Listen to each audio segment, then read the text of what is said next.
नमस्कार साथियों, class again सबकी कक्षा में आप सभी का स्वागत है।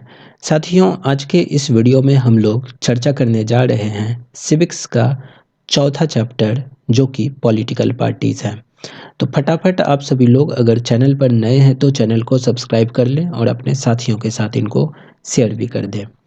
साथियों, चैप्टर में आगे बढ़ने से पहले हम सभी लोग एक प्रश्न के ऊपर विचार करते हैं कि एक डेमोक्रेसी में पॉलिटिकल पार्टीज की क्या आवश्यकता है। Why do we need political parties, और अगर पॉलिटिकल पार्टीज की अगर हमें ज़रूरत है तो कितनी पॉलिटिकल पार्टीज होनी चाहिए।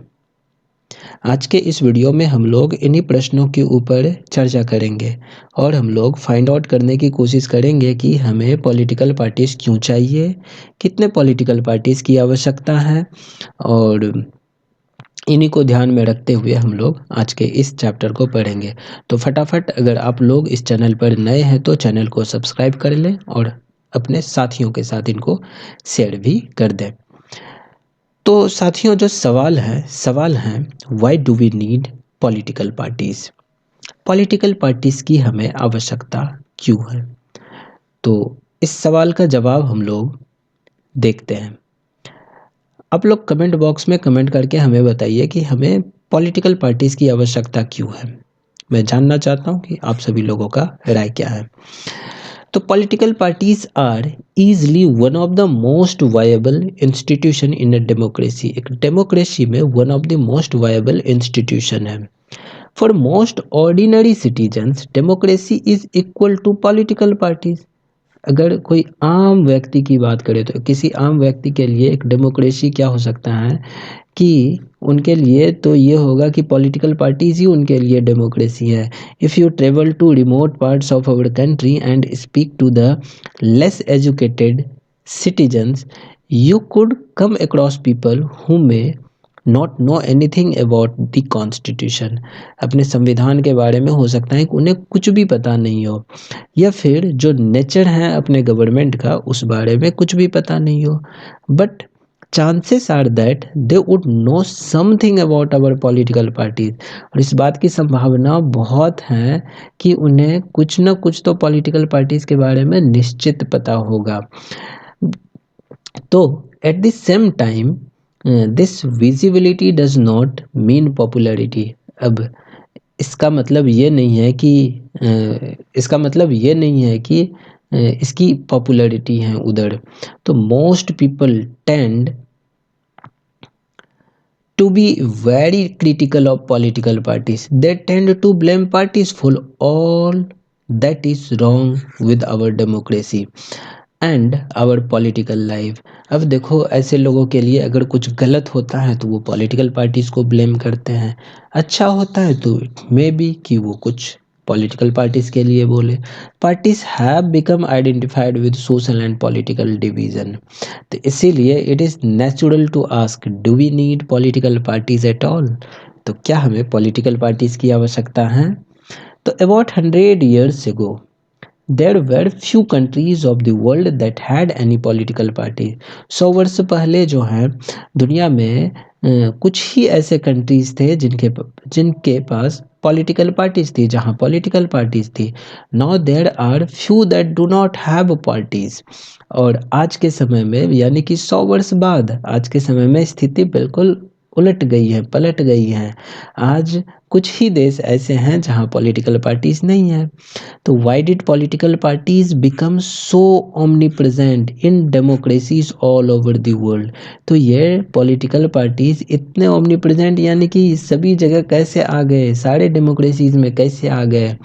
तो आज हम लोग इस वीडियो में सबसे पहले इसी सवाल का जवाब हम लोग ढूंढने की कोशिश करते हैं।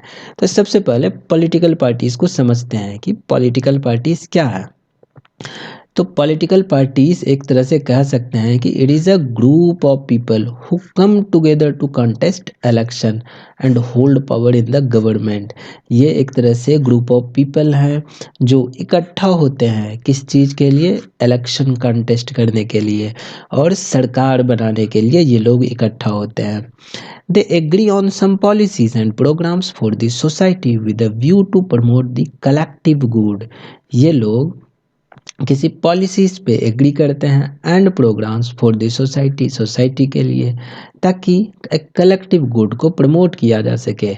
Since there can be different views on what is good for, चूंकि अलग अलग व्यू हो सकता है कि जो जो अपना समाज है उनके लिए क्या अच्छा है क्या बुरा है।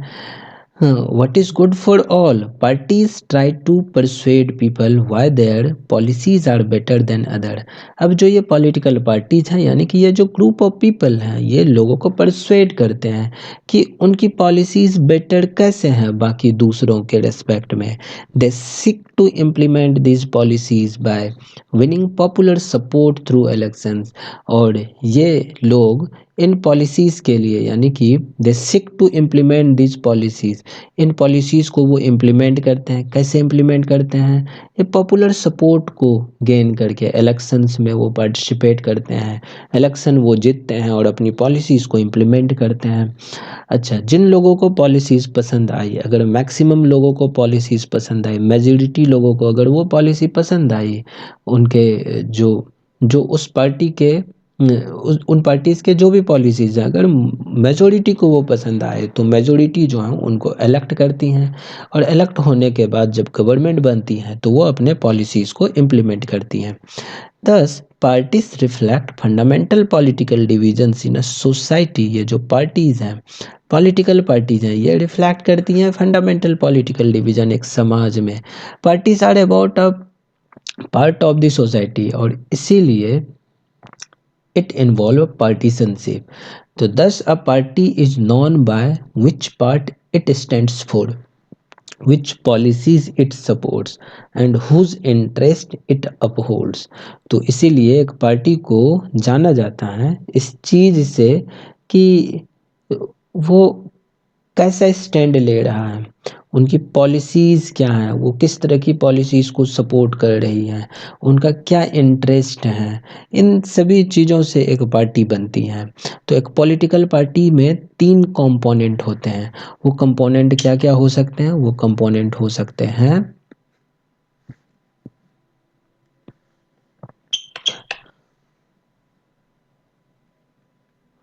वो कंपोनेंट हो सकते हैं लीडर्स, उनके एक्टिव मेंबर्स और जो फॉलोवर्स हैं। तो ये एक पॉलिटिकल पार्टीज में 3 मेंबर्स हो सकते हैं। फंक्शन क्या है एक पॉलिटिकल पार्टीज का? पॉलिटिकल पार्टी का अलग अलग फंक्शन है।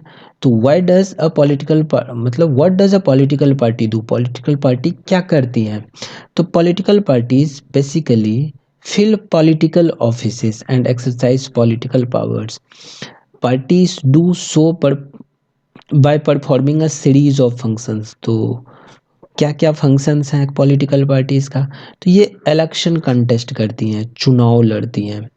मोस्ट ऑफ द डेमोक्रेसीज में elections are fought by these political parties, mainly among the candidates put up by the political parties, and parties select their candidates in different, अलग अलग तरीके से जो हैं ये पॉलिटिकल पार्टीज अपने कैंडिडेट को सेलेक्ट करती हैं और फिर चुनाव के मैदान में उन्हें उतारती हैं, और इस तरह से चुनाव होता है और वो जीत करके आते हैं।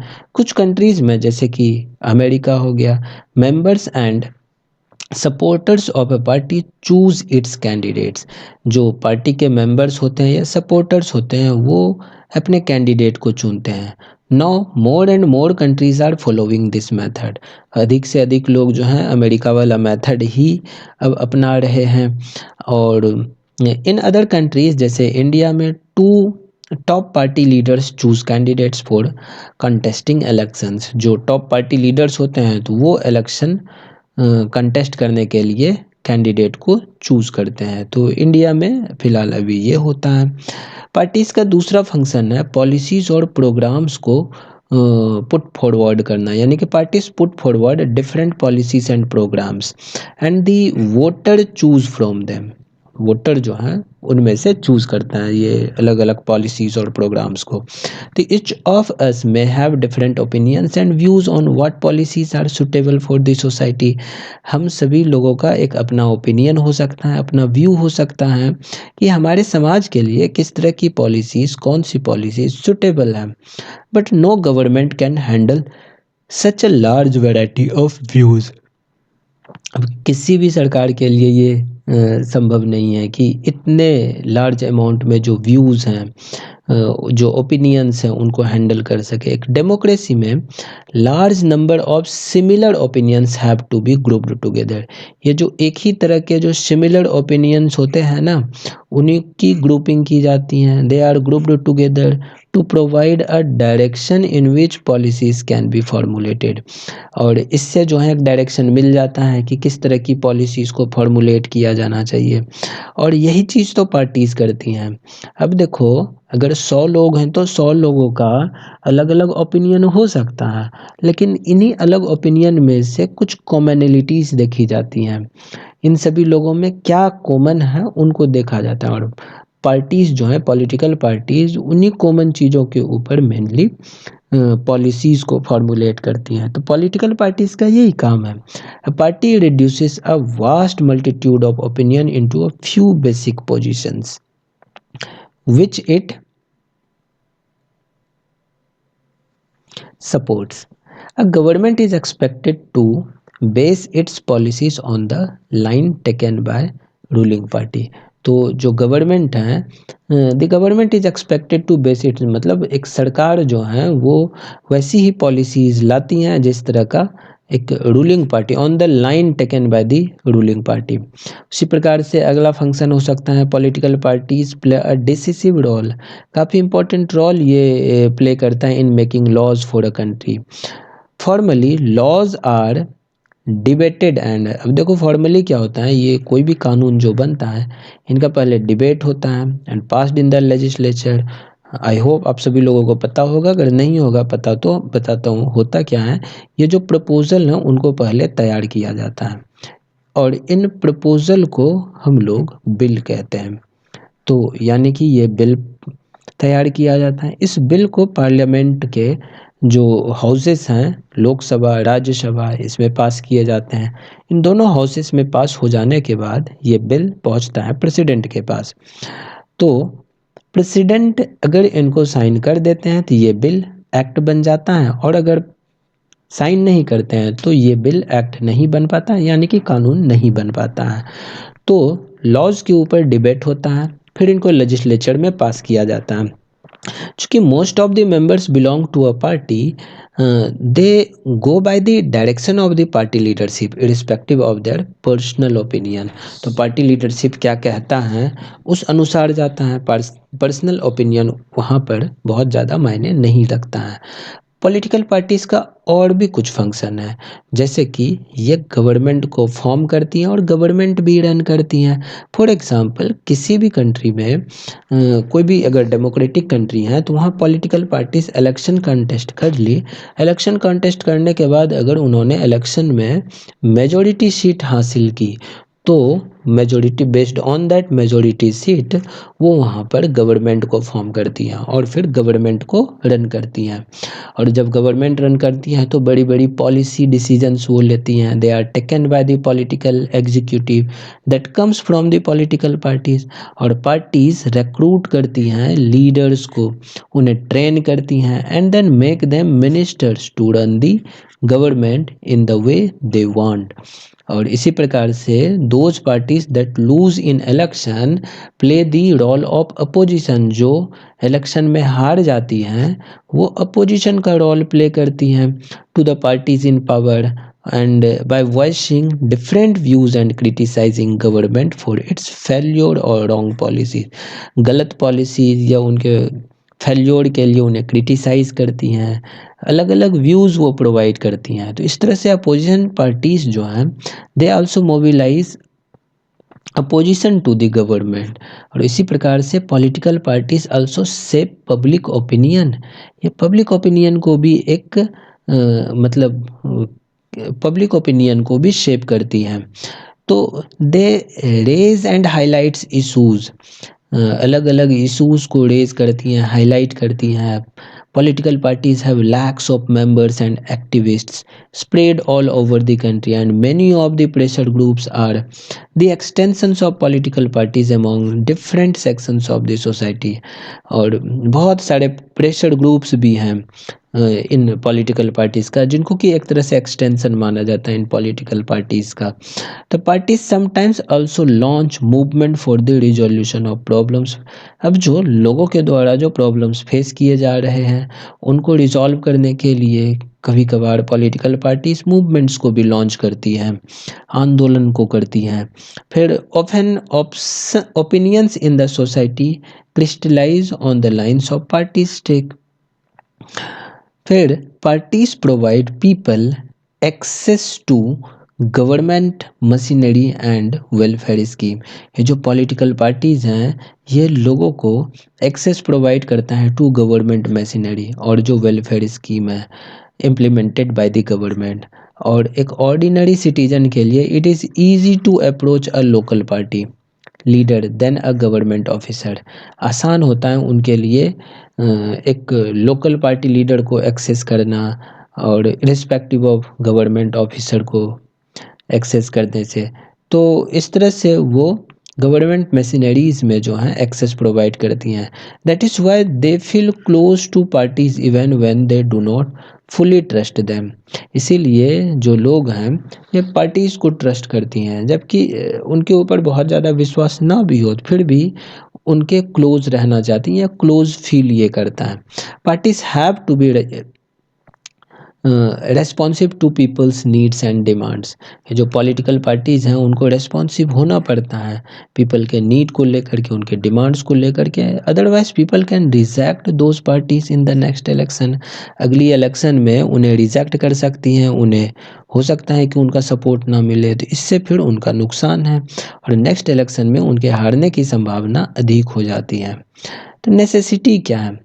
तो this list of function in a sense answers the question asked above. ये जो नेसेसिटी है, नेसेसिटी का जवाब शायद इनके फंक्शंस में मिल गया है।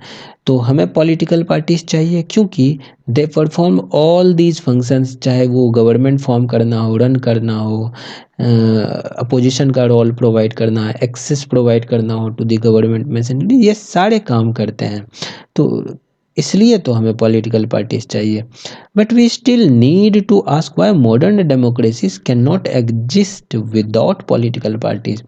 एक सवाल ये उठता है कि आज के समय की जो डेमोक्रेसी है, मॉडर्न डेमोक्रेसीज जो हैं, वो पॉलिटिकल पार्टीज के बिना एग्जिस्ट कर सकती हैं क्या? ये क्यों नहीं कर सकती हैं? तो we can understand the necessity of political parties by imagine. एक सिचुएशन इमेजिन करते हैं कि पॉलिटिकल पार्टीज नहीं है, तो every candidate in the election will be independent, है कि नहीं? और अगर सारे कैंडिडेट इलेक्शन में इंडिपेंडेंट होंगे तो no one will be able to make any promise to people about any major policy changes. और इस तरह से क्या होगा, गवर्नमेंट हो सकता है कि बन जाए but it's unity will remain ever uncertain. Unity uncertain रहेगा, कभी भी सरकार गिर सकती हैं। Elected representatives will be accountable to the constituency for what they do in the locality, but no one will be responsible for how the country will run। हो सकता है कि जो इलेक्टेड रिप्रेजेंटेटिव हैं वो अपने कॉन्स्टिट्यूएंसी के लिए रेस्पॉन्सिव हो जाए, लेकिन सरकार कैसे चलेगी, फिर देश कैसे चलेगा, इस बात के लिए वो रिस्पॉन्सिबल हो सकता है ना हो। तो इसलिए भी पॉलिटिकल पार्टीज चाहिए।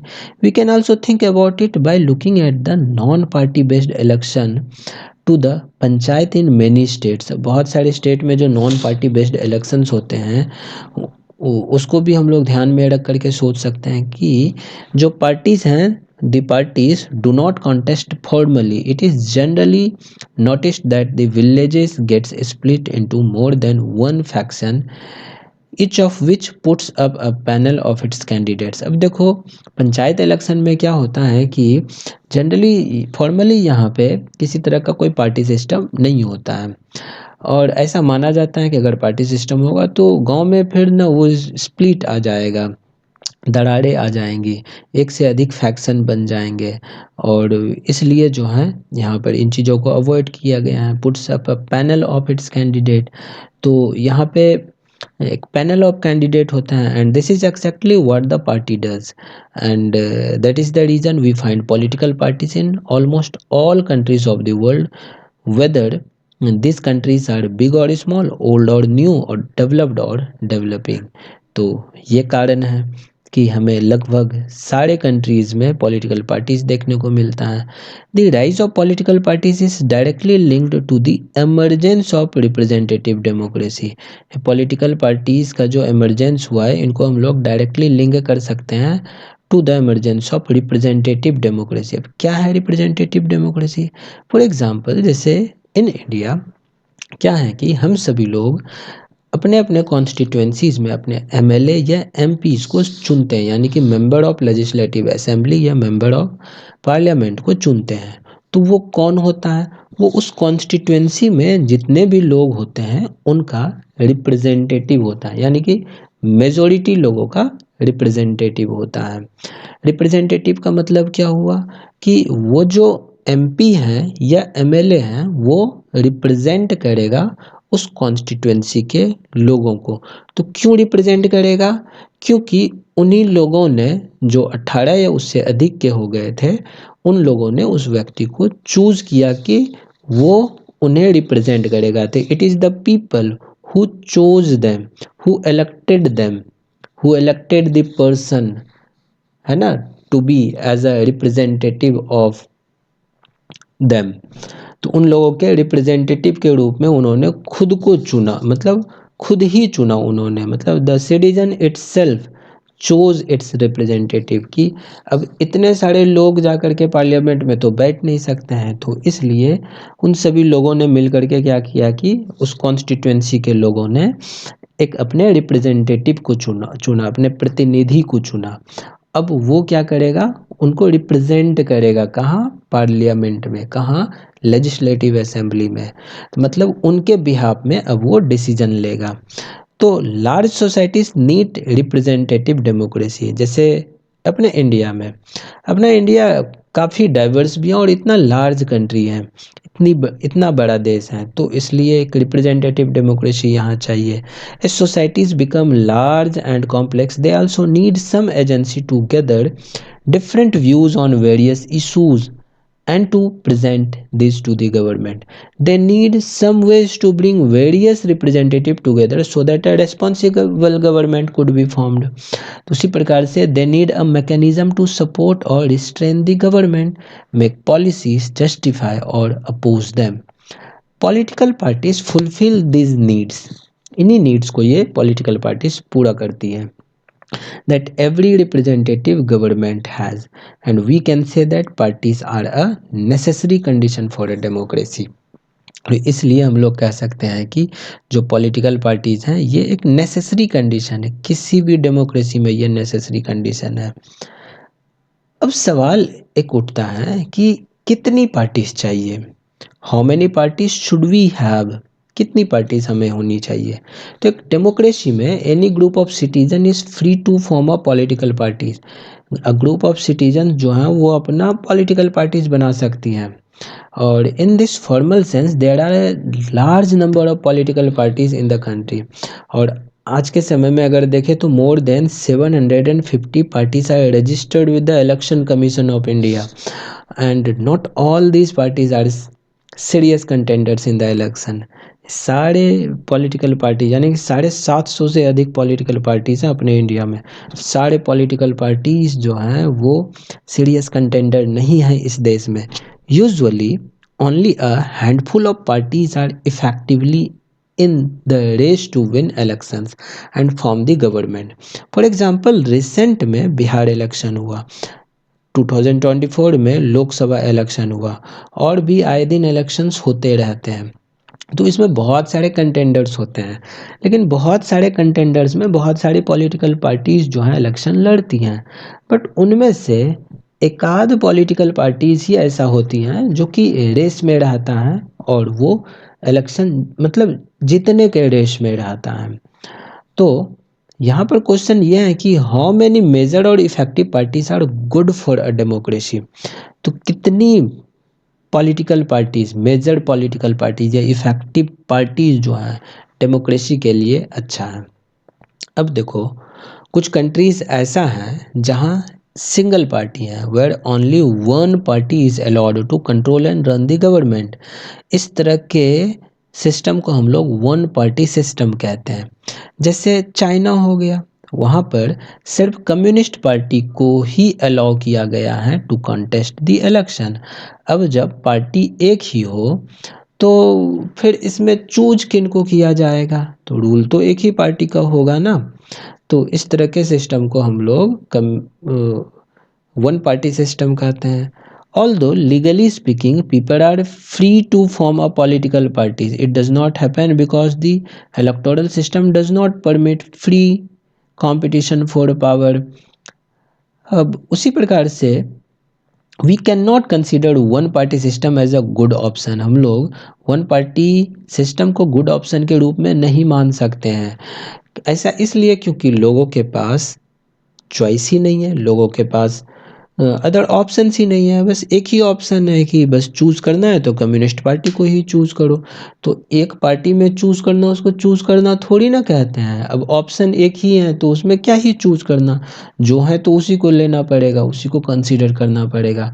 तो इसीलिए एक डेमोक्रेसी में one party system is not good option, because this is not a democratic option. और कोई भी डेमोक्रेटिक सिस्टम में there must be at least two option, कम से कम दो ऑप्शन जरूर होने चाहिए। तो इसीलिए एक डेमोक्रेसी में कम से कम दो पार्टीज तो होने ही चाहिए to compete in election and provide a fair chance for the competing parties to come to power. तो इसीलिए one party system is not a democratic arrangement, जबकि टू पार्टी सिस्टम या मल्टी पार्टी सिस्टम जो है वो एक democratic arrangement हो सकता है। तो चाइना में डेमोक्रेसी नहीं है, जबकि जहाँ दो टू पार्टी सिस्टम है या फिर मल्टी पार्टी सिस्टम है तो we can consider it as democratic. In some countries power usually change between two main parties.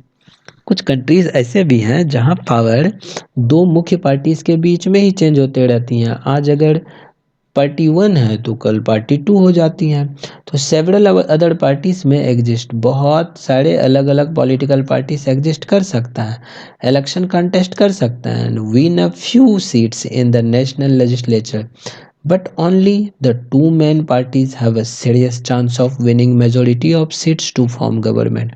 अब इस तरह के पार्टी को हम लोग टू पार्टी सिस्टम को हम लोग टू पार्टी सिस्टम कहते हैं। अब अमेरिका में, इंग्लैंड में यही है two party system. United States of America and the United Kingdom are examples of two party system. ठीक है, इसी प्रकार से अगर सेवरल पॉलिटिकल पार्टीज अगर कॉम्पीट करे इलेक्शंस में तो इसको हम लोग मल्टी पार्टी सिस्टम कह देते हैं। Several parties compete for power and more than two parties have a reasonable chance of coming to power. दो या दो से अधिक पार्टीज के पास संभावना होती है कि वो पावर में आए, और जब पावर में आएगा तो इधर ऑन देयर ऑन स्ट्रेंथ या फिर अलायंस में आकर के वो सरकार को बनाए। तो इस तरह के सिस्टम को हम लोग मल्टी पार्टी सिस्टम कहते हैं, और इंडिया में मल्टी पार्टी सिस्टम है।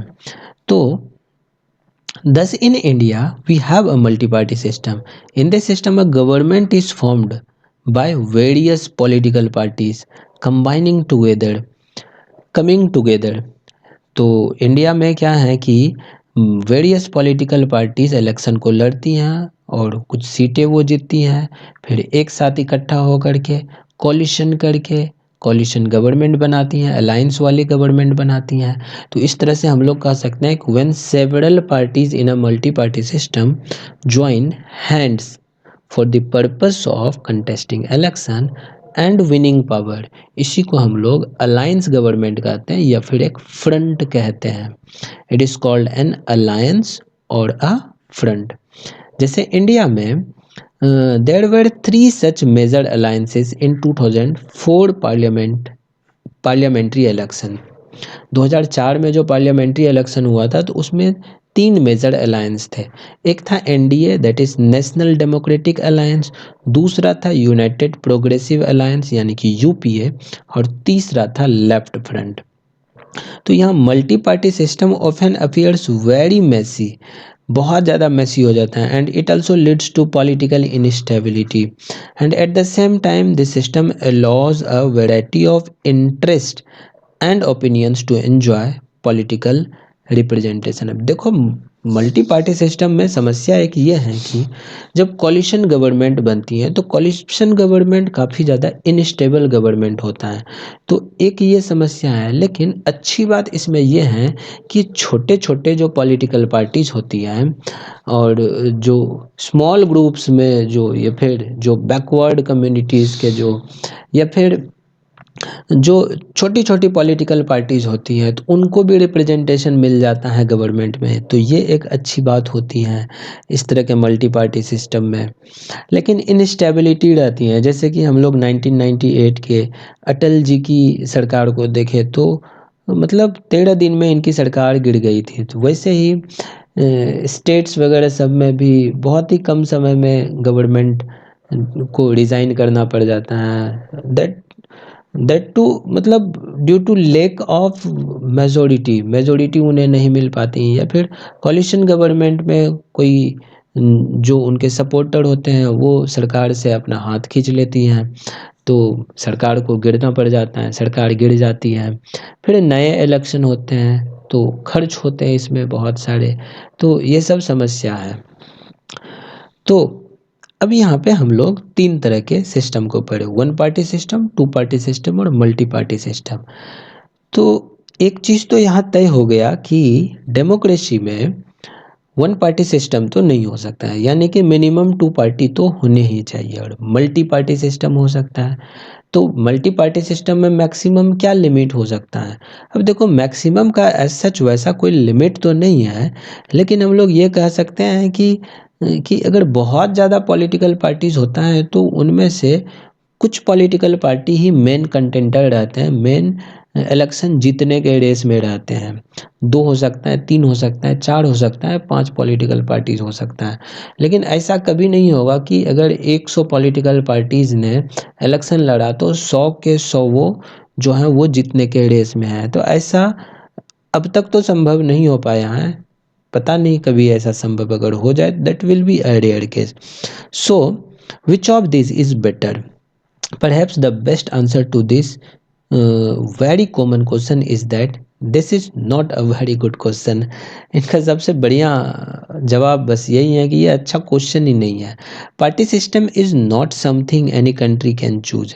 कोई किसी भी कंट्री में ये पार्टी सिस्टम चूज नहीं किया जाता है, ये इवॉल्व करता है over a long time, depending on the nature of the society, उनका सोशल और रीजनल डिविजन्स कैसा है, इनका हिस्ट्री कैसा है, हिस्ट्री ऑफ पॉलिटिक्स कैसा है, and it's system of elections कैसा रहा है वहाँ पे, इन सभी के इतिहास के ऊपर डिपेंड करता है कि वो किस तरह के पॉलिटिकल सिस्टम्स को एक्वायर किया हुआ है। It evolves over a long time depending on the nature of society, its social and regional divisions, its history of politics and its system of election। this cannot be changed very quickly। इनको बहुत जल्दी हम लोग change भी नहीं कर सकते हैं। each country develops a party system that is conditioned by its special circumstances। जैसे if India has evolved a multi-party system, it is because the social and geographical diversity in such a large country is not easily observed by two और even three parties. अगर India की बात करें तो India में इतनी ज़्यादा diversity है कि दो या तीन पॉलिटिकल पार्टीज या टू या थ्री पार्टी सिस्टम से जो है ना इन डाइवर्सिटीज़ को एकोमोडेट नहीं किया जा सकता है। तो इसीलिए इंडिया में मल्टी पार्टी सिस्टम है, तो बहुत सारे पार्टीज यहाँ पे हैं, पॉलिटिकल पार्टीज हैं, और सारे जा कर के इलेक्शन को कंटेस्ट करते हैं, और इसीलिए इसमें संभावना होती है कि even the smallest political party और the newest political party could form the government, could be a part of the government। For example जब 2012-13 के लगभग में अन्ना हजारे के अगुवाई में जो है जो मूवमेंट चल रहा था, तो उसमें आम आदमी पार्टी एक नई पॉलिटिकल पार्टीज बनी थी। और जब इलेक्शन हुआ तो आम आदमी पार्टी नई पॉलिटिकल पार्टी होने के बावजूद उन्होंने इलेक्शन को जीता और उन्होंने सरकार को बनाया। और 10-12 साल तक जो है लगभग लगभग 3 टर्म जो है आम आदमी पार्टी की सरकार रही वहाँ पर। तो एक नया पॉलिटिकल पार्टी जो बना है वो भी इलेक्शन को जीत सकता है। तो ऐसा कहा जा सकता है कि एक डेमोक्रेसी में जो है no system is ideal for all the countries and all situations. तो कोई भी सिस्टम आइडियल नहीं है। जस्ट बिकॉज इंडिया की हिस्ट्री थोड़ी अलग रही है तो यहाँ मल्टी पार्टी सिस्टम है। यूएस की हिस्ट्री अलग रही है तो वहाँ 2 पार्टी सिस्टम है। इंग्लैंड की हिस्ट्री अलग रही है तो वहाँ 2 पार्टी सिस्टम है। तो इट डिपेंड्स कि उनका इतिहास कैसा रहा है, उन्होंने किस तरह के पॉलिटिकल सेटअप को अपनाया है। तो इन सभी चीज़ों के ऊपर ये डिपेंड करता है। तो एक तो ये चीज़ रहा। फिर अगर हम लोग आगे और भी चीज़ों को देखें तो जैसे यहाँ कुछ ग्राफ्स वगैरह सब दिए हुए हैं, इन ग्राफ्स को थोड़ा सा हम लोग देखते हैं क्या दिया हुआ है, क्या स्पेशल दिया हुआ है। देखो यहाँ पे अगर इसमें देखें those who feel close to any political parties, उसमें से 1971 में अगर हम लोग देखें तो यहाँ कुछ डेटाज ये ग्राफ के फॉर्म में दिया हुआ है। Despite fluctuations party identification has gone up in India. उसी प्रकार से party membership is higher in South Asia than the rest of the globe. तो ये सब कुछ कुछ इन्फॉर्मेशन हमें मिलता है जो कि हम लोग केस स्टडी के माध्यम से देख सकते हैं। फिर नेक्स्ट आता है कि अब जो ये पॉलिटिकल पार्टीज़ हैं, इन पॉलिटिकल पार्टीज़ को हम लोग कई तरीके से बांट सकते हैं। तो कुछ पॉलिटिकल पार्टीज़ नेशनल पार्टीज़ हो सकते हैं, कुछ स्टेट पार्टीज़ हो सकते हैं और कुछ इन दोनों में से बिल्कुल भी नहीं हो सकते हैं। तो उसी प्रकार से हम लोग नेशनल पार्टीज़ की बात कर रहे हैं। तो democracies that follow a federal system all over the world tend to have 2 kinds of political parties. तो एक पार्टीज़ हैं that are present in only one of the federal unit and parties that are present in several or all of the federations। तो इस तरह के का case जो है अपने इंडिया में भी देखने को मिलता है। यानी कि ये जो 2 तरह के पॉलिटिकल पार्टीज हैं, मतलब उसमें से एक हो गया ये वाला सिर्फ एक फेडरल यूनिट में है, एक ऐसा हो सकता है, या फिर सारे या ऑल ऑफ द फेडरेशंस में है। ठीक है, प्रेजेंट इन सेवरल और ऑल ऑफ द फेडरेशंस में या स्टेट्स में। तो इस तरह का केस हो सकता है। तो there are some country wide party. तो कुछ कंट्री वाइड पार्टी हो सकता है, यानी कि पूरे देश में जो है प्रत्येक स्टेट में उनकी सरकार हो सकती है या मोस्ट ऑफ द स्टेट में उनकी सरकार हो सकती है, उनको हम लोग नेशनल पार्टी बोलेंगे। This parties have their units in various states and but by and large all these units follow the same policies programs and strategy that is decided at the national level and every party in the country has to अब देखो जितनी भी political parties हैं उनको election commission से register करवाना होता है। while the commission treats all the parties equally, ये जो इलेक्शन कमीशन है सभी पार्टीज को बराबर है ना इक्वली ट्रीट करती हैं। ये it offers some special facilities to large and established party. जो लार्ज पार्टीज़ होती हैं, इस्टेब्लिश्ड पॉलिटिकल पार्टीज़ होती हैं, तो उनको स्पेशल कुछ ग्रांट्स प्रोवाइड किए जाते हैं, स्पेशल फैसिलिटीज़ प्रोवाइड किए जाते हैं। This parties are given a unique symbol, उन्हें एक खास तरह सिंबल दिया जाता है और ये सिंबल जो ऑफिशियल कैंडिडेट हैं उस पार्टी के वही सिर्फ यूज़ कर सकता है, can use that election symbol. Parties that get this privilege and some other special facilities are recognized by election commission for this purpose and that is why these parties are called recognized political parties। और जो election commission है it has laid down certain details or criteria of the proportion of votes and seats that a party must get. तो कितने vote, कितने proportion of vote होने चाहिए या कितने सीट होने चाहिए, तो ये सब कुछ क्राइटेरिया भी हैं जो कि इलेक्शन कमीशन ने ले डाउन किया हुआ है। तो एक पार्टी अगर सिक्योर करती हैं at least 6% of the total votes in an election, एक इलेक्शन में टू द, जैसे ये लेजिस्लेटिव असेंबली ऑफ स्टेट का इलेक्शन हुआ, उसमें अगर कम से कम अगर 6% वोट लाती है, ठीक है, या फिर एंड विंस एटलीस्ट 2 सीट्स, ठीक है, या फिर 2 सीट वो जीते, उनको हम लोग रिकॉग्नाइज करते हैं एज स्टेट पार्टी के रूप में उनको माना जाता है। तो ये इलेक्शन कमीशन का डेफिनेशन है। और अगर कोई पार्टी सिक्योर करती है at least 6% of the total votes in Lok Sabha में, जो जितने भी टोटल वोट्स पड़े उन टोटल वोट्स का 6% वोट अगर उनको मिले, या फिर असेंबली इलेक्शन में 4 स्टेट्स में वो कम से कम 4 सीट जीते इन द लोकसभा, उनको नेशनल पार्टी कहते हैं। तो ये इम्पोर्टेंट हो सकता है, नेशनल पार्टी किसको कहते हैं और पॉलिटिकल पार्टी किसको कहते हैं, तो ये एक इम्पोर्टेंट पॉइंट है। और इस क्लासिफिकेशन के अनुसार अपने देश में there are 6 recognised national parties in the country, 6 national parties हैं as per notification of election commission of India, जो कि 2023 में इशू किया गया था। तो ये 6 पॉलिटिकल पार्टीज कौन कौन सा है, तो इनमें से एक पॉलिटिकल पार्टी है आम आदमी पार्टी, जो कि 26 नवंबर 2012 को बनाया गया था following the 2011 anti corruption movement.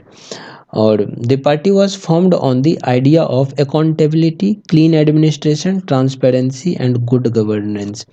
And in the year after its formation, जब ये बना 2011 में, एक साल बाद Aam Aadmi party emerged as the second largest party in the Delhi legislative assembly election.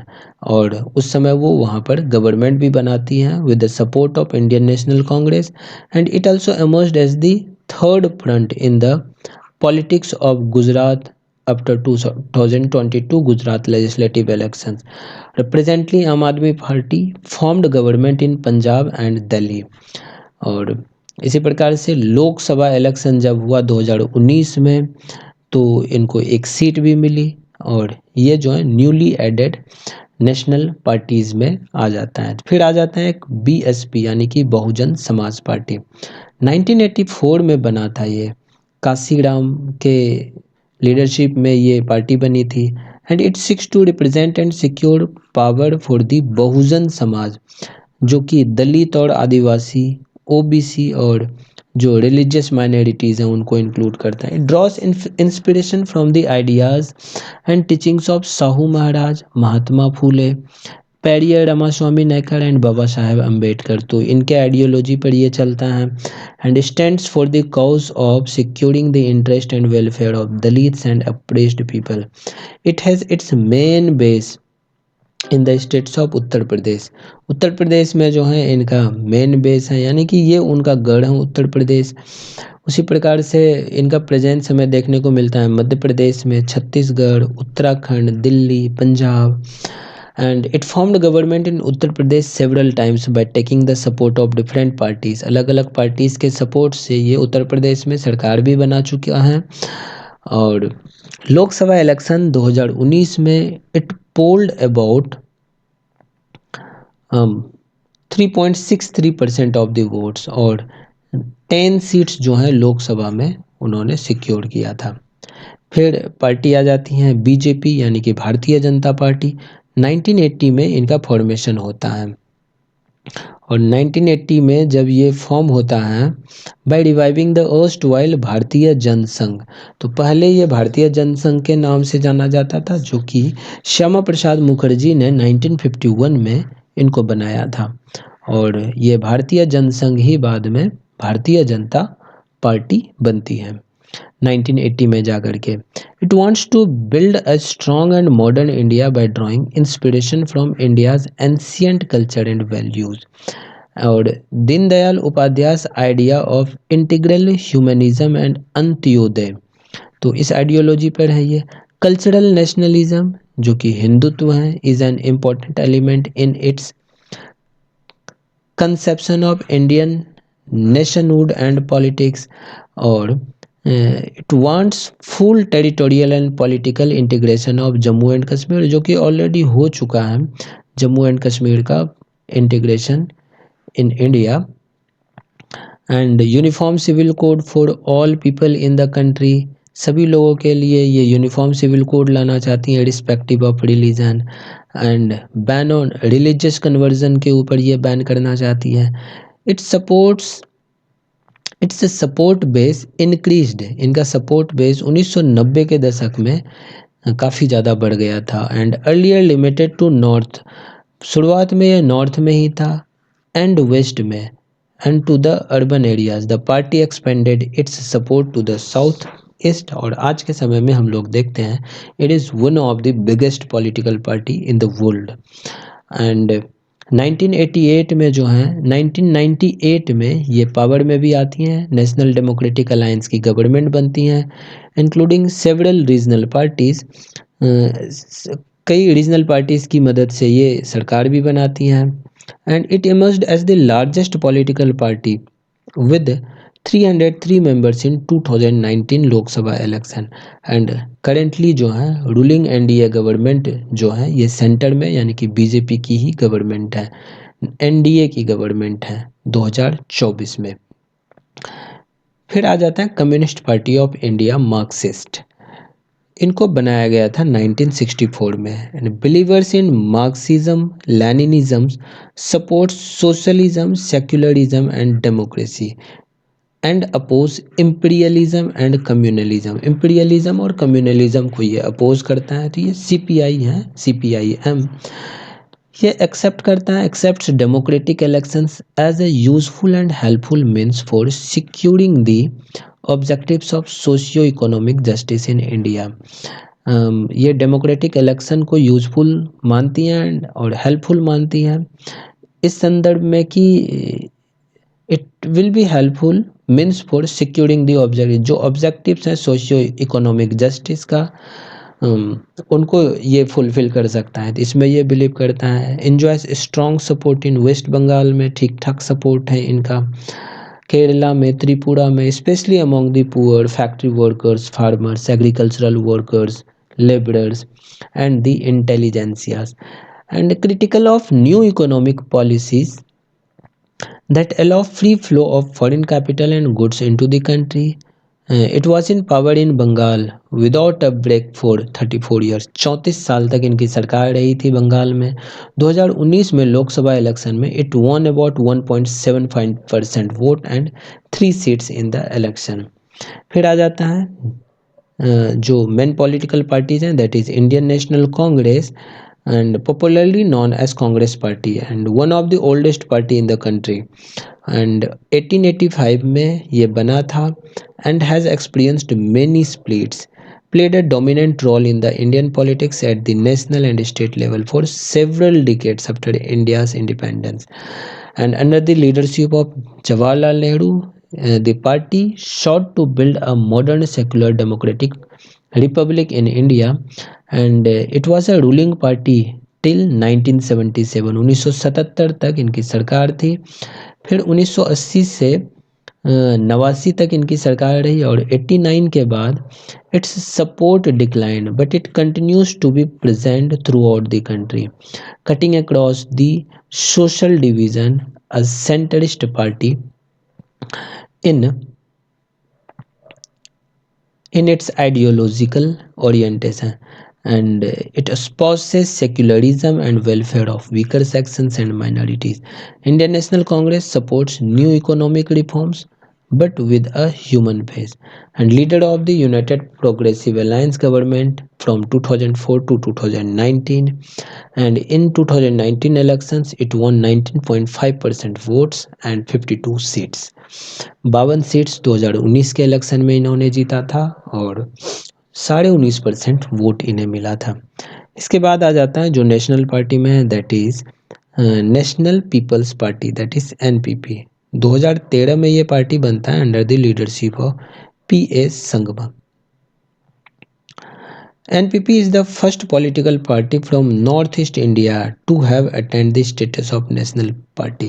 National party के लिस्ट में ये जो है नॉर्थ ईस्ट इंडिया से ये पहला पॉलिटिकल पार्टी है। It believed in diversity of the country and recognized that different regions have different developmental challenges. अलग अलग रीजन्स का अलग अलग डेवलपमेंटल चैलेंजेस हैं। कोर फिलोसफी जो इस पार्टी का है that is education and employment to all as well as empowerment of all sections of the society. Meghalaya में इनकी सरकार बनी and has presence in many of the north eastern states. Lok Sabha election 2019 में एनपीपी ने यानी कि नेशनल पीपल्स पार्टी ने secure किया एक सीट लोकसभा में 2019 के इलेक्शन में। तो इस तरह से ये क्या बोलेंगे कि नेशनल पार्टीज हैं। स्टेट पार्टीज की बात करें तो other than these 7 parties, most of the major parties of the country are classified by the election commission as state parties and these are commonly referred to as regional parties भी हम लोग इनको कहते हैं। Yet these parties need not be regional in their ideology or outlook। Some of these parties are all India parties as well। कुछ parties इसमें से all India parties भी हैं। बट क्या है ना कि इलेक्शन कमीशन का जो वो डेफिनेशन है उस अनुसार नहीं हो पाता है। Yet these parties need not be regional in their ideology or outlook। Some of these parties are all India parties that happen to have succeeded only in some state। जैसे कि समाजवादी पार्टी हो गया, राष्ट्रीय जनता दल हो गया, have national level political organization with units in several states. अलग अलग states में इनके यूनिट्स हैं। And some of this parties जैसे कि बीजू जनता दल हो गया, सिक्किम डेमोक्रेटिक फ्रंट हो गया, मिजो नेशनल फ्रंट, तेलंगाना राष्ट्र समिति, they are conscious about their state identity and they have significance present at the national level as well। and over the last 3 decades, पिछले 30 वर्षों में the numbers and strength of these parties has expanded and this made the Parliament of India politically more and more diverse and no one national party is able to secure on its own a majority in the Lok Sabha until 2014। 2014 तक कोई भी single party majority नहीं ले पा रही थी। लेकिन as a result the national parties are compelled to form alliance with state parties। Since 1996, nearly every one of the state parties has got an opportunity to be part of one or the other national level coalition government। 1996 के बाद चूंकि coalition government जो है शुरू जब होती है तो कभी ना कभी एक बार जो है इन स्टेट पार्टीज को ये जो रीजनल पार्टीज है उन्हें मौका मिला है सरकार का हिस्सा बनने का। And this has contributed to the strengthening of the federalism and democracy in our country. Democracy को और फेडरलिज्म को स्ट्रेंथन करने में इन्होंने काफ़ी ज़्यादा इम्पोर्टेंट रोल प्ले किया है। तो यहाँ पर कुछ स्टेट पार्टीज हैं जैसे कि Jammu and Kashmir National Conference, Jammu Kashmir National Panthers party Jammu Kashmir, People's Democratic party, इसी प्रकार से आरजेडी हो गया, समाजवादी पार्टी हो गया, जनता दल हो गया, लोक जनशक्ति पार्टी, राष्ट्रीय जनता Dal, Rashtriya Lok Samta Party, All India United Democratic Front, Asom Gana Parishad, Bodoland peoples party. ऐसे ही बहुत सारे पॉलिटिकल पार्टीज हमें इंडिया में देखने को मिल जाते हैं जो कि इस मैप के माध्यम से हम लोग यहाँ देख पा रहे हैं। तो we have many political parties. Delhi में, पंजाब में हमें आम आदमी पार्टी देखने को मिलता है, शिरोमणि अकाली दल है, इंडियन नेशनल लोक दल है। वैसे ही बहुत सारे पॉलिटिकल पार्टीज हमें अपने इंडिया में देखने को मिलता है और वो भी जो स्टेट पार्टीज हैं, स्टेट पार्टीज में भी बहुत सारे पार्टीज हैं। अब सवाल ये है कि ये चैलेंजेस क्या हैं पॉलिटिकल पार्टीज को लेकर के। We have seen how crucial political parties are for the working of democracy. Democracy के वर्किंग को लेकर के कितना ज़्यादा क्रूशियल है पॉलिटिकल पार्टीज, ये हम लोग देखें। Since parties are the most visible face of democracy, it is natural that people blame parties for whatever is wrong with the working of democracy. अगर डेमोक्रेसी में कुछ गलत है तो they blame the political parties. All over the world people express strong dissatisfaction with the failure of political parties to perform their functions well, and this is the case in our country too. यही case है, कुछ भी अगर गलत होता है तो वो पॉलिटिकल पार्टीज को ब्लेम करती हैं, और एक ये बड़ा चैलेंजेस है. Popular dissatisfaction and criticism has focused on 4 problem areas. और ये 4 प्रॉब्लम एरियाज क्या हैं उसको अगर हम लोग यहाँ पर देखें तो ये कुछ इस प्रकार से हैं. जैसे कि यहाँ पर हमें देखने को मिल रहा है कि 4 problem areas in the working of political party. Political parties need to face and overcome these challenges in order to remain effective instruments of democracy. तो पहला चैलेंजेस है lack of internal democracy within party. Parties के अंदर खुद जो है internal democracy का अभाव होना. All over the world, there is a tendency in political parties towards concentration of power in one or few leaders at the top. जितनी भी पॉलिटिकल पार्टीज हैं उसमें क्या है कि पावर्स का कंसंट्रेशन है एक व्यक्ति के हाथ में या फिर अ ग्रुप ऑफ पीपल के हाथ में, अ ग्रुप ऑफ लीडर्स के हाथ में जो है सारे पावर्स होते हैं.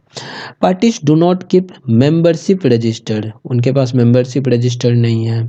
ऑर्गेनाइजेशनल मीटिंग्स नहीं होते हैं and do not conduct internal elections regularly. जो ऑर्डिनरी मेंबर्स होते हैं पार्टी को का, दे do not gate sufficient information on what happens inside the parties. Parties के अंदर क्या हुआ इस बारे में उन्हें सफिशिएंट इंफॉर्मेशन भी नहीं पता चल पाता है. और they do not have the means और the connection needed to influence the decision. इस तरह का कोई इन्फ्लुएंस नहीं है या फिर कोई तरीका नहीं है जिससे कि वो डिसीजंस को इन्फ्लुएंस कर सके. एंड एज अ रिजल्ट जो लीडर्स होते हैं दे assume greater power to make decisions in the name of party. And since one or few leaders exercise paramount power in the party, those who disagree with the leadership, और जो leadership से disagree करता है उन्हें party से निकाल दिया जाए. They find it difficult to continue in the party. And more than loyalty to a party principles and policies, personal loyalty to the leader becomes a more important. मतलब कि यहाँ पे जो है ये इंटरनल डेमोक्रेसी लैक होने की वजह से जो है चैलेंजेस आता है, तो ये चैलेंजेस देखना पड़ेगा. दूसरा चैलेंजेस है डायनेस्टिक सक्सेशन, यानी कि कभी दादाजी थे फिर बाबूजी हो गए फिर आज हैं कल दिन इनके ही बेटे होंगे. तो ये डायनेस्टिक सक्सेशन जो है it is related to the first one. चूँकि मोस्ट पॉलिटिकल पार्टी जो है do not practice open and transparent procedure for their functioning. अपने फंक्शनिंग को लेकर के कुछ ट्रांसपेरेंट और ओपन प्रैक्टिस तो नहीं है. There are very few ways for an ordinary workers to rise to the top in a party. एक पार्टी में टॉप लेवल तक पहुंचना जो है ये मुश्किल टास्क हो जाता है किसी भी पॉलिटिकल पार्टीज़ में. हर एक पॉलिटिकल पार्टीज़ के लीडर्स चाहते हैं कि उनके बेटे जो हैं उनकी बेटी जो हैं उनके परिवार के लोग ही आगे की तरफ बढ़ें. And those who happen to be the leaders are in a position of unfair advantage to favour people close to them or even their family member. बहुत सारे पार्टीज में the top positions are always controlled by the members of one family and this is unfair to other members of that party. ये बिल्कुल गलत है. उस party के बाकी दूसरे मेंबर हैं उनके लिए उनके साथ फिर ये गलत हो जाता है. This is also bad for democracy as well since people who do not have adequate experience or popular support come to occupy positions of power. अब जिनको पॉपुलर सपोर्ट भी नहीं है वो पावर को ऑक्यूपाई करने आ जाता है. And this tendency is present in some majors all over the world, पूरी दुनिया में ये चीज़ें प्रेजेंट हैं, including in some of the older democracies as well. तो सब जगह ये प्रेजेंट है, तो ये एक बड़ा चैलेंजेस है। तीसरा चैलेंजेस है money and muscle power parties में, स्पेशली इलेक्शंस के दौरान। चूँकि parties are focused only on winning election, तो वो लोग शॉर्टकट यूज़ करते हैं इलेक्शंस को जीतने के लिए। तो दे टेंड टू नॉमिनेट, ऐसे कैंडिडेट्स को नॉमिनेट करते हैं who have or can raise lots of money, जिनके पास बहुत सारे पैसे हैं या फिर बहुत सारे पैसे वो रेज कर सकते हैं। इसीलिए rich people and companies who give funds to the parties tend to have influence on the policies and decisions of the parties के पॉलिसीज या डिसीजंस को वो इन्फ्लुएंस करने का ताकत रखता है, क्योंकि बहुत सारे पैसे हैं उनके पास।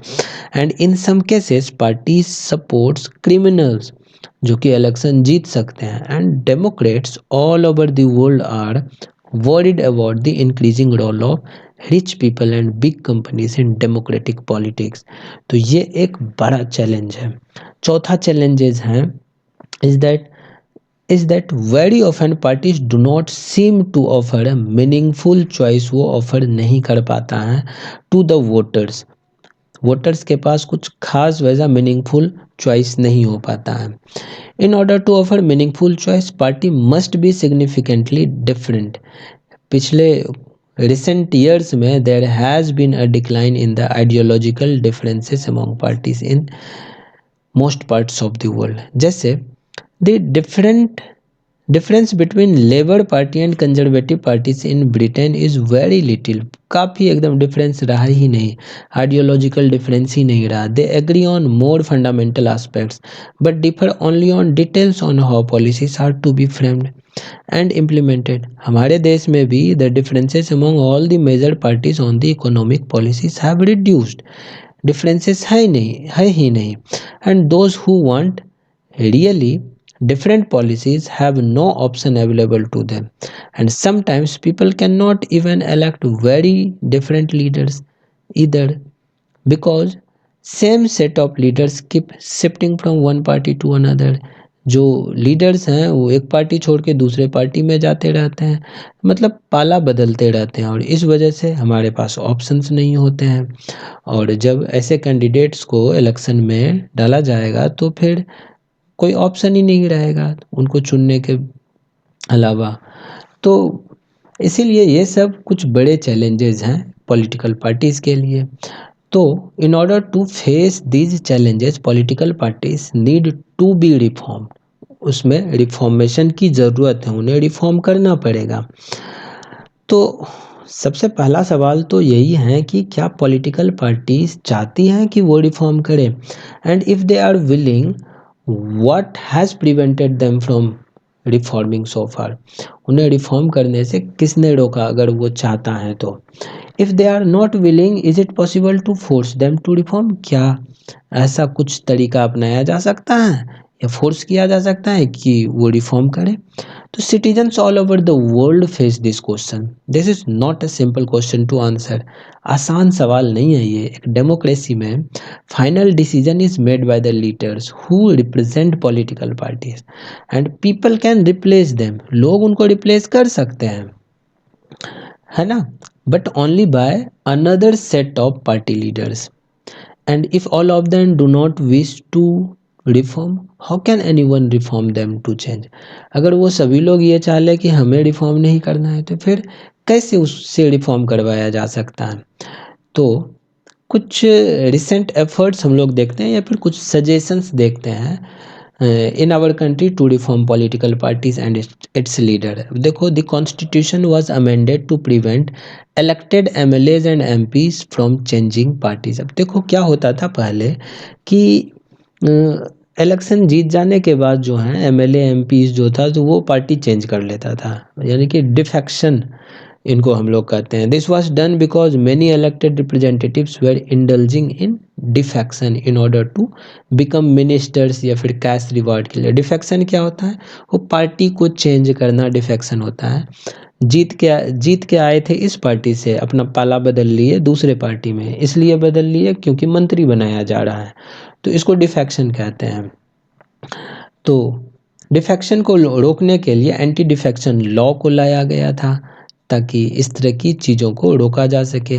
Now the law says that, अब ये कानून क्या कहता है, इफ़ एनी एमएलए या एमपी पार्टीज को चेंज करता है, he or she will lose the seat in the legislature and this new law has help in bringing defection down. अब ये नया लॉ आने की वजह से डिफेक्शन जो है वो कम हुआ है। And at the same time this has made any dissent even more difficult. MP और MLA have to accept whatever the party leaders decide. तो इस तरह से ये एंटी डिफेक्शन लॉ ला करके जो है ये किया गया। व्हिप जो है ये जारी किया जाता है। उसी प्रकार से सुप्रीम कोर्ट ने पास किया था एक order to reduce the influence of money and criminal. अब जो है ये मैंडेटरी हो गया है प्रत्येक कैंडिडेट के लिए जो इलेक्शन कंटेस्ट करेगा वो एक अफिडेविट को फाइल करे जिसमें वो डिटेल्स देगा अपने प्रॉपर्टी का, अपने अगेंस्ट क्रिमिनल केसेस का। और जो ये नया सिस्टम है it has made a lot of information available to the public. तो लेकिन कोई वैसा सिस्टम नहीं है जो चेक कर सके if the information given by the candidate is true. Information जो कैंडिडेट के द्वारा दिया गया वो सही है गलत है, इनको चेक करने का कुछ वैसा सिस्टम नहीं है। As yet we do not know if it has led to the decline in the influence of the rich and the criminals. और अभी तक हमें वैसा कुछ तरीका पता नहीं चल पाया या फिर वैसा कुछ दिखता नहीं है जिसमें कि अमीर लोगों का और जो क्रिमिनल्स लोगों का जो इन्फ्लुएंस है वो कम हुआ है। इलेक्शन कमीशन ने पास किया है एक ऑर्डर को, making it necessary for political parties to hold their organisational election and file their income tax return. Income tax return को फाइल करने को लेकर के और जो ऑर्गेनाइजेशनल इलेक्शंस हैं इन चीज़ों को लेकर के उन्होंने ऑर्डर्स इशू किए हैं। The parties have started doing so. तो पार्टीज ये चीज़ अब करना शुरू कर दिया है। बट समटाइम्स क्या होता है कि it is merely a formality, एक फॉर्मेलिटी के जैसा हो जाता है, सब कुछ अंदर से ही सेट हो रहता है। It is not clear if this step has led to greater internal democracy in.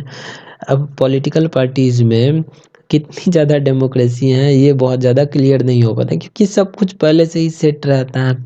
And beside this बहुत सारे ऐसे सजेशंस हैं they are made to reform political parties, a law should be made. अब देखो suggestion ये है कि एक कानून बनाया जाना चाहिए to regulate the internal affairs of political parties and it should made compulsory for political parties to maintain register of its, अपने मेंबर्स के रजिस्टर को मेंटेन करने के लिए कंपल्सरी कानून बनाया जाना चाहिए। To follow its own constitution, उनका जो भी संविधान है उनको वो फॉलो करे। एक इंडिपेंडेंट अथॉरिटी हो टू एक्ट एज अ जज in case of party disputes, to hold open election to the highest post.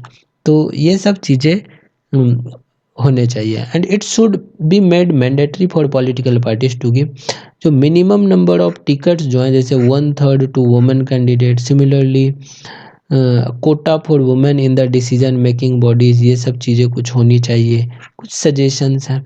उसी प्रकार से there should be a state funding of election का स्टेट फंडिंग होना चाहिए। Government should give parties some money to support their election expenses. इसी प्रकार से this support could be given in kind जैसे पेट्रोल, पेपर, टेलीफोन के रूप में, इन सभी चीज़ों के रूप में दिया जाना चाहिए ताकि वो इलेक्शंस को कंटेस्ट कर सके। और it could be given in cash on the basis of votes secured by the party in the last election. This suggestions have not yet been accepted. अब पॉलिटिकल पार्टीज के द्वारा ये सजेशंस एक्सेप्ट नहीं किया गया। If and when this are accepted this could lead to some improvement, कुछ improvement हो सकता है लेकिन हमें केयरफुल रहना पड़ेगा about legal solutions to political problems. Over regulations of political parties can be counterproductive और this would force all parties to find ways to cheat the laws. And beside these, political parties will not agree to pass a law that they do not like. ऐसे laws को वो कभी नहीं बनाएगी जिनको वो पसंद नहीं करते हो। And there are two other ways in which political parties can be reform. एक है people can put pressure on political parties. People जो हैं, लोग जो हैं पॉलिटिकल पार्टीज के ऊपर प्रेशर डालें। And this can be done through petitions, publicity और एजिटेशंस के थ्रू ये चीज़ किया जा सकता है। Ordinary citizen, pressure groups and movements and the media can play an important role in doing this. If political parties feel, अगर उन्हें ऐसा महसूस होता है that they would lose public support by not taking up reform, तो they would become more serious about reforms. उस reform को लेकर के ज़्यादा सीरियस हो जाएगा। दूसरा तरीका हो सकता है political parties can improve if those who want this, जैसे join political parties. The quality of democracy depends on degree of public participation. ये जो डेमोक्रेसी की क्वालिटी है ये डिपेंड करता है कि पब्लिक पार्टिसिपेशन कितना ज़्यादा हो रहा है। It is difficult to reform political party. Politics को रिफॉर्म करना काफ़ी मुश्किल है if ordinary citizen do not take part in it and simply criticise it from outside. बाहर से सिर्फ क्रिटिसाइज करना है, आलोचना करना है, पार्टिसिपेट नहीं करना है। तो the problem of bad politics can be solve more by better politics. तो ये वाला चीज़ है। तो इस तरह से हम लोग देख रहे हैं कि ये जो पॉलिटिकल पार्टीज़ हैं ये हमारे लिए कितना ज़्यादा इम्पोर्टेंट है। हमारे देश में कुछ नेशनल पॉलिटिकल पार्टीज़ हैं, रीजनल पार्टीज़ हैं, फिर इनकी आवश्यकता क्यों है, कितनी पॉलिटिकल पार्टीज चाहिए, इन सारे प्रश्नों को हम लोग इस चैप्टर में देखें। तो आई होप दोस्तों आप सभी लोगों को ये चैप्टर समझ में आ गया होगा। किसी तरह की कोई परेशानी होती है तो एक बार फिर से मैं आप सभी लोगों को कहना चाहता हूँ, आप सभी लोग कमेंट बॉक्स में लिख के हमें बताएं कि किस तरह की परेशानी आपको है। मैं एक सेपरेट वीडियो कर दूंगा आपकी परेशानियों को लेकर के। भले ही 2-4 स्टूडेंट्स ही क्यों ना हो, अगर किसी तरह की कोई परेशानी होती है तो मैं उनको रिसॉल्व करने की कोशिश करूँगा। तो आज के लिए इस वीडियो में इतना ही। मिलते हैं हम लोग अगले लेक्चर में।